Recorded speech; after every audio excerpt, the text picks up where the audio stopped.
कि उन्होंने गलती से आप सबको एक साथ पिरो दिया। हम सबको, वह पीड़ित है उन लोगों से जिनको हम संगठन में लेते नहीं हैं। और मैंने यही कहा कि तुम जिससे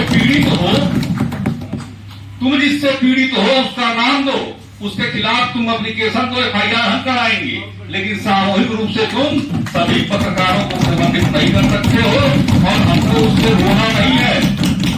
हमारे संगठन का कोई पत्रकार साथी किसी विद्यालय में जाता है, लेकिन मैं हाथ जोड़ के कहता हूं और पुनः एक बार अपनी बात पूरी करता हूं कि मैं एक बार ठूठीबारी के एक विद्यालय में गया था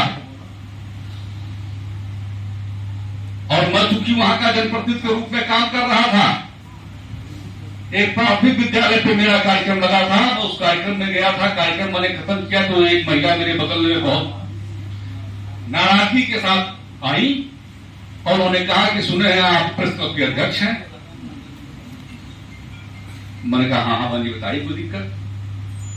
तो उन्होंने कहा कि आप बताइए कि पत्रकार क्या पैसा लेने के लिए पत्रकार होते हैं? अब आप सोचिए उस समय मेरी स्थिति कितनी आकर्षण हुई होगी। मैंने कहा ऐसा क्या हो गया पत्रकार पैसा से ले रहे हैं? उन्होंने कहा कि मैं अलीगढ़ की टीचर हूं, अलीगढ़ की रहने वाली हूं और इस विद्यालय में मैं टीचर हूं सर। थोड़ा वो भावुक भी हो गई, रोने भी लगी कि मुझको बच्चा हुआ है, मैं चाहती तो मुझको 6 महीने की छुट्टी मिलती, लेकिन मैं अपने 3 महीने के बच्चे को लेकर आ रही हूं। और यहाँ पे एक से एक पत्रकार साहब लोग आते हैं कि मैं स्कूल खुलने के 5 मिनट पहले अपने बच्चे को लेके आ जाती हूँ।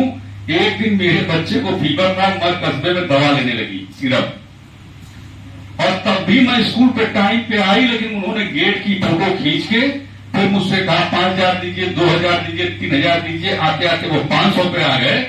आप बताइए सर कि मैं अपने परिवार की जिम्मेदार हूं, मैं अपने वेतन में से पैसा क्यों दूंगी? किस बात का विज्ञापन मैं दूंगी? मैं चोरी कर रही हूँ, स्कूल में आ रही, स्कूल बंद कर दी। तो आप उस महिला की पीड़ा भी सोचिएगा। और यह करने वाले हम लोगों के बीच के लोग नहीं हैं, यह करने वाले वही लोग हैं जिसपे इस बुद्धहीन बीएसए ने, उसको मैंने बताया भी है और अपने पोस्ट में भी लिखा है कि सूचना विभाग किसी का पहचान पत्र जारी करने का अधिकारी नहीं है, वह सिर्फ हमको आपको पास दे सकता है। तो हम सभी लोग प्रबुद्ध लोग हैं। इस पे मैं कल जिलाधिकारी से आप लोगों के साथ चल के मिलूंगा, उनसे कहूंगा कि बीएसए साहब अपने उस पत्र को वापस ले और वह पत्रकारों के, उनको जो भी पत्रकार चोर लगता है, अगर मैं ही चोर लगता हूं, मेरी शिकायत है तो सीधे नाम से मुकदमा दर्ज करावे कि अजय श्रीवास्तव लिया। मेरी बीएसए से बात आफ्ताब भाई का मैसेज पढ़ने का तुरंत बाद हुई है।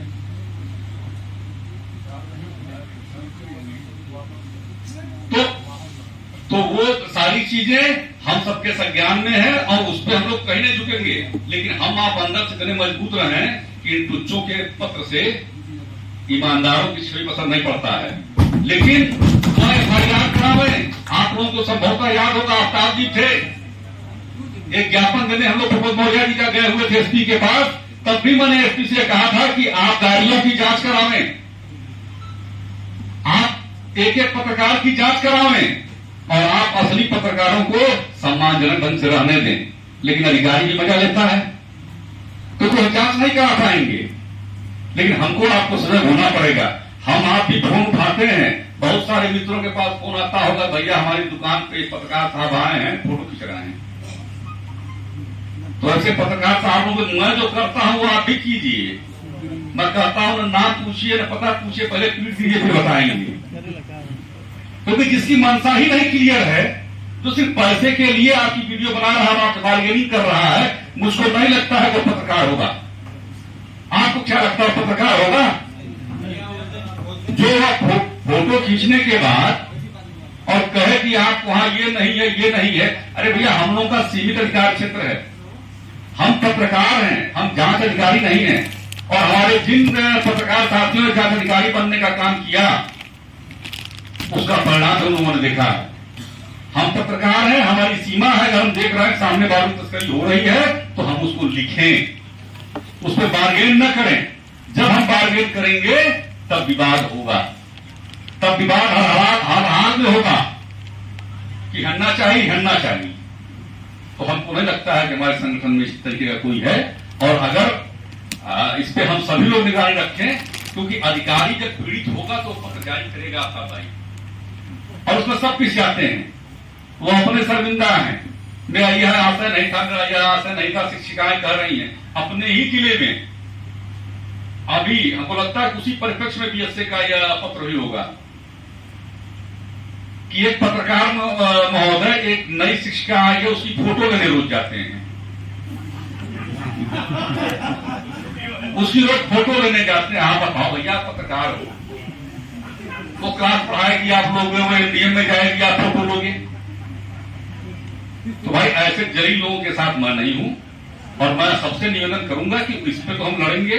वह पत्र वापस दे रहे हैं, सारा जी ने बताया है। और हाँ, उन्होंने उस पर अपनी शर्मिंदगी भी जाहिर किया, उन्होंने अपना एक्सप्रेशन भी दिया कि भैया मेरा कहने मतलब ये नहीं था, लेकिन कई घटनाएं मेरे प्राथमिक स्कूलों से हो चुकी है, बाकी हरा भी जा सकता है। और हमारे पत्र वापस ले रहे हैं। किसी विद्यालय में ताला बंद रहा है, उसकी फोटो खींचेंगे खींचेंगे। किसी विद्यालय में नहीं बनेगा तो वहां जाएंगे। ऐसे ही एक बार एक यहाँ डीआईएस साहब थे, आपका याद है आपको? हमको लगता है 7-8 साल पहले हमारे कहाँ है रामकिशुन जी को बैठा लिए थे। रामकिशुन जी नहीं है, कहाँ खा रहे हैं, हमको याद रहता है। उन्होंने भी निषेधाज्ञा लागू किया था कि कोई नहीं जाएगा। रामकिशुन जी का फोन आया, उस पर हम दरिया हम तुम भी चलोगे, हम भी चलेंगे। अब 20 स्कूल में मतलब कर निगेटिव निकाल लिया है, जहाँ ठीक था वहां निगेटिव निकाल लिया है। बात पे 10 दिन में माफी मांग के सारे ठंडा गई है। तो जब हम लोगों के सम्मान पे कहीं भी ठेस आएगी तो उसके लिए हम सब लड़ेंगे।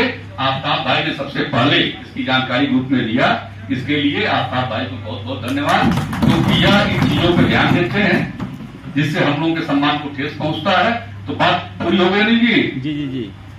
वो अपना आदेश भी वापस लेंगे, लेकिन तब भी हम लोग डीएम से मिलकर उनको एक पत्र के मार्फत से अपना निंदा प्रस्ताव पारित करेंगे। पत्र के साथ ढेर सारा धन्यवाद, ढेर सारी बधाइयां आप लोगों को।